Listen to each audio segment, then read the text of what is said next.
She locked the ranch gate the day her husband died. A drifter asked why it was still closed. American West, Sable Creek Valley, Colorado, 1886, Booman 27 Min narration. The gate had been locked for 14 months. Not rusted shut, not forgotten. Locked, with a deliberate hand, on a November morning when the ground was frozen and the grave was still fresh. Ruth Calder stood at the kitchen window and watched the stranger study the gate. Not the lock, there was nothing to read there, but the gate itself, as though it were telling him something about the person on the other side. He sat on a roan horse, lean and road-dusted, somewhere in his middle 30s, with a battered hat above a face that showed more weather than age. He had no wagon, no pack animal, and no visible destination.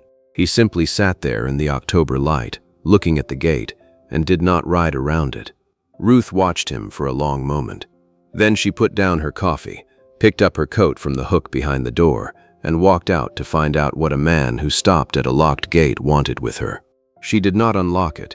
She stood on her side of it and looked at him through the iron rails, and he looked back at her, with the particular courtesy of a man who understood very well that the gate was not an accident. Booman Trappen, Booman Trinati. Ruth Calder had run the ranch since her husband George died on the South Ridge 14 months earlier, in a way the doctor called sudden, the neighbors called merciful, and Ruth still could not name. George had built the ranch from 160 acres into 340, with 80 sound cattle, 2 loyal hands, and a valley reputation for doing what he said and saying what he meant.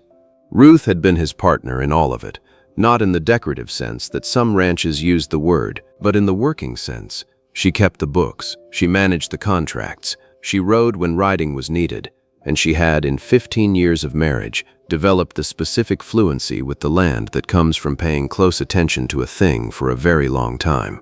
When George died, she had stood at the gate at the bottom of the drive, the one that bore the Calder name on a wooden crossbar that George had carved himself on a Sunday in 1874, and she had turned the iron padlock closed with both hands and gone back inside. She had not decided to do it. It had simply happened, the way some things happen in the aftermath of grief that are not fully deliberate but are not accidental either, expressions of something the body understands before the mind catches up. The valley offered help with varying tact, and Ruth declined with more tact than most offers deserved. She kept the books current, the cattle counted, and said no in the same tone she said good morning. For 14 months she had not been a woman who unlocked a gate. Then a man on a roan horse stopped at the bottom of the drive, studied it, and refused to ride around. Booman 20 said. His name was Dex Holt. He offered this information in the same direct, unhurried way he offered everything else, not volunteered until asked, but given plainly once it was. He had worked cattle for 12 years across 4 territories, most recently in New Mexico, where drought ended the operation he had hoped to build.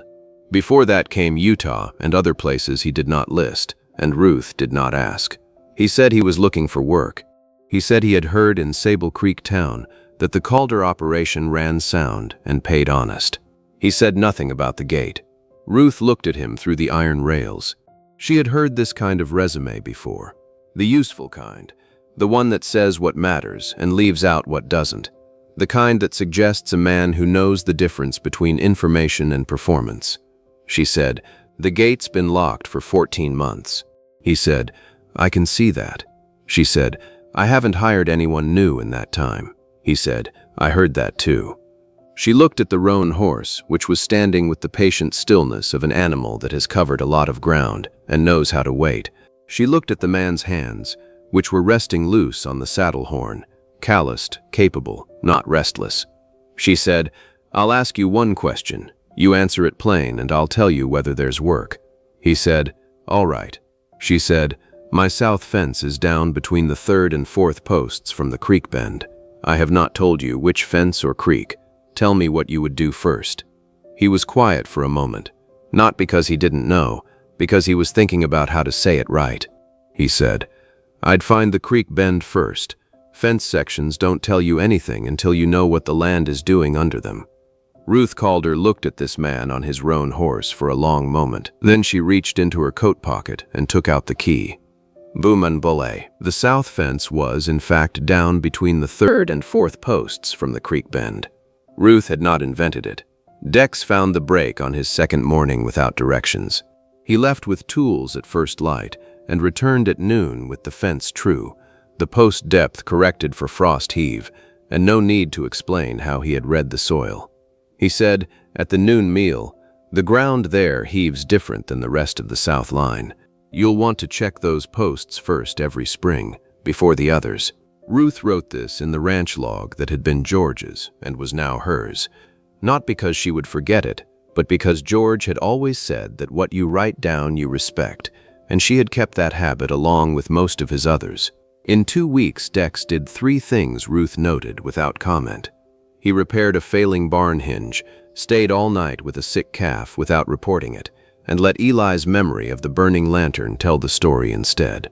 Each evening, he also left the gate unlocked from the inside, not open, only able to open either way, a distinction that required understanding why it had been locked. He had not asked why. He had simply begun behaving as though the lock was a thing that served the person inside, not the people outside, and had adjusted accordingly. Eli said, at the end of the second week, to Cord, "He works like he's got something to prove but doesn't know who he's proving it to." Cord said, "Maybe himself."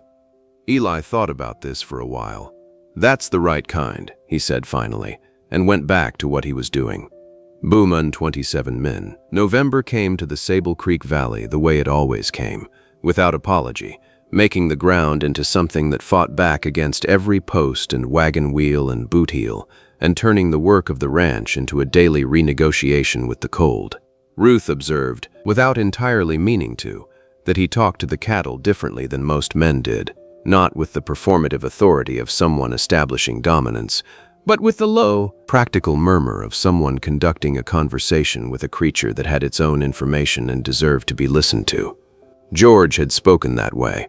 Ruth had heard no one else do it, and she entered the observation in the narrow margin reserved for things that were not quite operational. The first real snow came on November's second Saturday, 6 inches overnight. At 5, Ruth heard the barn door and cattle moving toward shelter, a 2-man job she had expected to begin before 6. When she went out at 6, the cattle were in the covered pen. The water troughs had been cleared and the ice broken. Dex was at the far end of the barn, checking the seals on the grain storage where the roof met the north wall, a task that she had been meaning to address for 3 days. He said, without turning around, "The third seal from the left is going. You'll want it packed before the next snow, or you'll lose the corner grain." She said, "I know. I was going to do it today." She said, "The books are current." He turned then and looked at her with the expression of a man who had just learned something useful about the person he was working for. He said, "When were you last ahead of the work?" She said, "George died 14 months ago. I've been level with it since spring, not ahead." He looked at her for a moment, then he turned back to the grain seal. He said, "Level is underrated. Boumendoro." The valley came calling twice in November. Prosper Gaines arrived in a good coat and rented buggy, delivering the practiced speech of a buyer who had addressed many widows across many kitchen tables. He offered a fair price and a comfortable life in Denver before winter. Ruth said the ranch was not for sale. Gaines said grief made people cling to familiar things and offered time for clearer thought. Ruth said she was already thinking clearly and showed him out. The second man was a rancher from the north of the valley named Warren Sills, who was 51 years old and whose wife had died 4 years prior. He came on a Sunday afternoon with a genuine cordiality and a kind of careful hopefulness that Ruth found considerably harder to send away than the land buyer. He was a decent man. He was lonely in the specific, bone-deep way of someone who has shared 30 years of daily life with another person and now returns each evening to a house full of the quiet they left behind. After a long silence, she said, "Warren, you are a good man, and what you want is real. But I think you want someone, not me, and I am the nearest woman who seems manageable." Warren Sills sat with this for a moment. Then he said, "That's probably more true than I'd like it to be." Ruth said, "Then let us be friends who know that about each other." He left before dark, and the friendship proved real. which was more than most such conversations produced. Dex Holt had been at the Calder ranch for 6 weeks when the question of the gate came up, and it came up because of a letter. The letter arrived from George's brother in Kansas, a man named Arthur Calder, who had been corresponding with Ruth at intervals since the funeral with the specific quality of a man who had something to say and was working up to saying it. The letter that arrived in the 3rd week of November said it directly. Arthur wrote that he had been speaking with a lawyer in Pueblo, and that in his understanding the ranch, being titled jointly in the Calder name, had certain complicating questions about its status now that George was gone, and that Ruth might want to have her own lawyer look at the matter, and that he himself was planning to visit in January to discuss things in person. Ruth read the letter 3 times at the kitchen table. She had read enough legal language over 15 years of ranch contracts to understand what Arthur was and was not saying, and what he was not saying was as clear as what he was. He believed he had a claim, or someone was using his name to create one. She went out to the south pasture where Dex was working the fence line and told him about the letter. Not because he had a stake in it, because she needed to say it out loud to someone who would listen without immediately telling her what to feel about it. He listened without stopping what he was doing. He kept working the wire, but he was listening with the full attention of a man who can work and hear at the same time. He said, "The title, is it in both names or in the Calder name?" She said, "George put it in both names when we built the main house, 1877. I was there when he signed it." He said, "Then you have what you need. A lawyer in Pueblo will not find more than the deed already says." He said, "My New Mexico operation brought the same kind of letter. Some men see a woman holding land and assume she has not yet understood that she should not." Dex said, "The deed says what it says, and what it says is that the ranch is yours." They stood at the fence line in the November cold, and the cattle moved in the pasture behind them, and the Sable Creek ran low and clear in the distance. Ruth said, "George would have handled this without losing sleep over it." Dex said, "What would he have done first?" She thought about it. He'd have pulled the deed from the strong box, made a copy in his own hand, and ridden into town to have a lawyer put a seal on it. He would have done it before lunch. Dex said, "That sounds like a good plan for tomorrow morning." She looked back at the ranch, at the house, at the barn, at the gate at the bottom of the drive with the Calder name on the crossbar. She said, "He carved that gate sign himself on a Sunday in 1874. I handed him the tools." She said, "I locked it the morning after the funeral. I didn't plan to, I just did." After a pause, he asked, "Do you know what you were locking in or locking out?" She considered this with the seriousness it deserved. She said, "Both. I think both." He said, "That seems right." They stood in silence while wind crossed the pasture and the fence wire hummed. Ruth felt the weight of her land, not as a burden, but as a fact she had briefly forgotten how to feel. Bialuhov, Buenentua. Arthur Calder arrived in Sable Creek on the 14th of January, earlier than he had said, and accompanied by a man he introduced as a legal associate from Pueblo named Crane, who had the posture of someone accustomed to being the cleverest person in a room, and the manner of someone who had found this to be a comfortable assumption. Ruth opened the gate, but not the house. "I have the deed, a certified copy, your letter, and 14 months of records showing that I managed this operation in the Calder name," she said. "Tell me what you believe remains to discuss." He said that as the surviving male Calder, he had a natural interest in the family property, and that it was not his intention to be difficult, but that the law in Colorado was complex, and that a ranch of this size required certain protections that a woman managing alone could not. Ruth said, "Stop." She said it quietly and without theater, but she said it with the authority of a woman who had been saying no in the same tone for 14 months and had not once needed to raise her voice to be heard. "The deed is in my name, Arthur. George placed it there in 1877.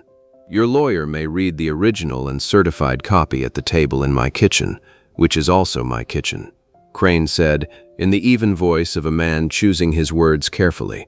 "Mrs. Calder, the question of a jointly held title and its disposition under Colorado territorial law is—" He stopped because the barn door had opened and Dex Holt had come across the yard. Not quickly, not with any appearance of having heard the conversation from 50 yards away in a closed barn, but with the natural, unhurried walk of a man who had finished one task and was moving to the next. He stopped at the edge of the group and looked at Arthur and at Crane, with the flat, attentive expression of a man taking information. Dex said nothing. He stood with his hands at his sides, with the specific stillness of a man who is present and paying attention, and has decided that his presence and attention are enough for the moment. Crane looked at him, made the calculation that men like Crane make, and said, "Perhaps we could continue this discussion inside." Ruth said, "The discussion is finished. You're welcome to read the deed at the kitchen table, and then you're welcome to go back to Pueblo, Mr. Crane."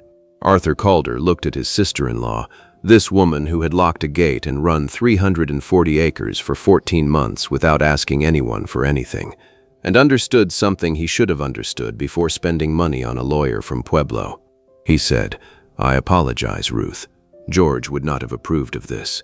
Ruth said, "No, he wouldn't have." Crane found nothing in the deed to work with. They left before noon. Dex went back to the barn without a word about what he had done, which was the point, because what he had done was stand in a yard in January and been present, and that was the whole of it, and it was exactly enough. Dex Holt had been at the Calder ranch for 4 months. In those 4 months, he had not once asked Ruth Calder a personal question that she had not first opened a door to, had not once commented on the lock or the gate or the sign with George's name on it, and had not behaved in any way that suggested he understood himself to be anything other than a man doing a job on a ranch that belonged to someone else. Ruth had found this respectful. She had also found it, in recent weeks, slightly insufficient. She was not a woman who waited for the world to arrange itself to her liking. She had stopped waiting for that at some point in her 20s, and had not resumed the habit. On a Thursday evening in February, when Eli and Cord were in the bunkhouse and the ranch was as quiet as it got, Ruth put 2 cups of coffee on the table and called Dex in from the porch where he had been checking the north weather, which was what he did each evening before turning in. She sat across from him. She said, "I want to ask you something." He said, "All right," she said. "When you came to this gate in October, you had just ridden in from wherever you'd been before. You had a roan horse and whatever's in those saddlebags." She looked at her cup. "You didn't ask about the gate. You didn't ask about George. You didn't ask why a woman was running this ranch alone." She looked up at him. "Most men would have asked one of those things," he said. "The gate told me what I needed to know about the rest." She said, "What did it tell you?" He said, "Whoever locked it had a reason, and the reason remained. Asking might help or harm, and I could not know which until I knew you better." She looked at him across the coffee cups and the kitchen table that George had built in 1878 and that she had kept polished out of habit and then out of preference, and then simply because it was a good table. "I will tell you what the gate meant," she said, "because I think you have earned it." He said nothing. He was listening. She said, "When George died, I stood at that gate and I thought, everything that mattered is on this side of it, and everything that's going to try to take it is on the other side. And I locked it because I needed to believe for a while that the lock was the difference." She looked at the table. "It wasn't the difference. I know that. The work was the difference. The deed was the difference. Me getting up every morning and doing the next thing was the difference," she said. "But I needed the lock anyway, for a while." Dex said, "I know," she said. "You've been leaving it unlocked from the inside," he said. "I didn't think it was my place to open it, but I didn't think it should only open from one direction." Ruth looked at him for a long time. Outside, the February wind moved across the Sable Creek Valley with the particular voice it had in February, low, sustained, carrying everything before it and releasing nothing. She said, "I'm going to ask you something, and I want you to answer it the same way you answered the question about the south fence. Plain." He said, "All right." She said, "Are you planning to stay?" He was quiet for the length of time it takes a man to understand that a question is larger than its words. He said, "I wasn't when I rode in. I was passing through, the way I've been passing through places for 4 years." He looked at the table. "I stopped at the gate because something about a locked gate in October on a going concern told me there was more to the situation than the sign said." He looked at her directly. "I've been here 4 months. I fixed the south fence and the barn hinge and the grain seal, and I sat with a sick calf through a January night. I'm not doing those things as a man who's planning to leave, she said. That's not exactly a declaration. He said, no, but I've never been much for declarations. I'm better at fences. Ruth Calder sat at her kitchen table in February of 1887 and looked at a man who had arrived at her locked gate with nothing but a roan horse and 14 months of earned attention, and she made the decision that she had been making incrementally for 4 months in the way that careful people make decisions, not all at once, not in a dramatic moment, but in the accumulation of small evidence until the conclusion becomes inevitable. She said, "The north fence needs a full March assessment. The east heave differs from the south, and I want someone who knows one to study the other before assuming they match." He said, "I can do that." She said, "I know you can. That's why I'm asking." She said, "There's no higher arrangement that covers what I'm asking. I want you to understand that." He said, "I understand that." She said, "Tomorrow I will leave the gate unlocked. I will keep the key, but the lock will stay open." He said, "All right." She said, "It's not because of you. It's because I've been thinking about what George would have said about a locked gate, and I think he would have said that he built it to open." She looked at the coffee. "I think he would have said that by now." Dex said, "He sounds like he knew what he was building." Ruth said, "He always did." Boom and home. The spring came to the Sable Creek Valley in the middle of March, not all at once, but in the incremental way that spring comes to Colorado, a degree at a time, a week of mud followed by a cold snap, then longer light and the sound of the creek running faster and the cattle beginning to move differently in the pasture, with the specific restlessness of animals that have survived a winter and are ready to be done with it. Dex assessed the east fence in March, as Ruth had asked. The heave pattern was different from the south. The drainage was wrong along a 40-yard section that had been compensated for over the years with additional material but never properly addressed at the source. He spent 4 days on a fix that would hold for decades rather than seasons, and Eli, who had watched 3 different approaches to the same section over 9 years, said it was the right one. The north fence held through the last hard freeze in April. The cattle came through the winter in better condition than the previous year, and the spring count showed no losses beyond the 2 head that had been going to be losses regardless. They were married in June, in the Sable Creek Church, by the minister who had also officiated at George's funeral, and who said afterward to his wife that he had not seen a bride who looked more certain of what she was doing. Eli stood at the back and did not cry, but his expression was the expression of a man who has been patient for a long time and has been rewarded for it. Cord had been watching it unfold since October, with the bemused attention of a young man who is learning, for the first time, what a slow and serious thing can look like. The ranch ran better in the first year after than it had in any year Ruth could clearly remember. Not because Dex had made it better on his own, but because 2 people who understood the same things about land and work and what it takes to build something worth keeping had stopped dividing the effort between them. Ruth kept the books. They were both good with cattle. The south fence held, and the east fence held, and the north fence held, and in October of 1887, exactly 1 year after a man on a roan horse had stopped at a locked gate and read it like a question, Ruth Calder stood at that gate on a morning when the aspens on the ridge were doing what aspens do in October, which is exactly what they do every October without any consideration for what has happened in the intervening year. The gate was unlocked, had been unlocked since February, when she had decided it should be. She heard Dex cross the yard behind her. She did not turn around. He stopped a few feet away and looked at the same gate. He said, "You've been standing there for a while." "I was thinking about October," she said, touching the Calder name George had carved into the crossbar. "I think he would have liked you," he said. "What makes you think so?" She said, "Because you stopped at the gate, because you didn't ride around." She turned and looked at him. "He would have said that was the right thing to do, and he would have been right," he said. "Do you want to open it?" She thought about this. Then she reached out and pushed the gate open. Not all the way, just part way, just enough that the October morning could come in. She said, "There." He said, "There." And the Sable Creek Valley held them both in the October light, and the aspens did what aspens do, and the cattle moved in the far pasture, and the north fence stood, and the east fence stood, and everything that George Calder had built and that Ruth Calder had held, and that the two of them were now holding together was, without question, exactly where it was supposed to be. Boomin. She locked the gate the day her husband died. She didn't plan to. It simply happened. I think about that sometimes.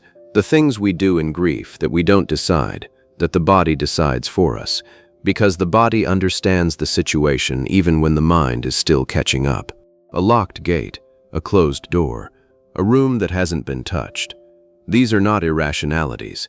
They are the language of loss, and they say exactly what they mean. What they say is, I am not ready for what's on the other side of this yet. Not today. What Dex Holt understood, sitting on his horse at the bottom of that drive in October, was that a locked gate is not an invitation to knock louder.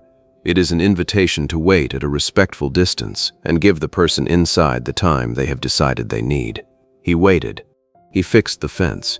He sat with the sick calf. He left the gate unlocked from the inside. And 14 months after she had locked it, Ruth Calder pushed it open with her own hand, on her own terms, because she had decided it was time. That's the whole of it, really. The people worth waiting for are the ones who decide for themselves when they're ready. And the people worth being are the ones who understand that waiting is not the same as giving up. There's a kind of wealth that doesn't show up in deeds or ledgers. It is the wealth of being known, really known, the way you know a piece of land after years of paying attention to it, by someone who chose to stay long enough to learn you. Ruth Calder had that. And so, finally, did Dex Holt. Take care of yourselves out there. Until next time, keep riding.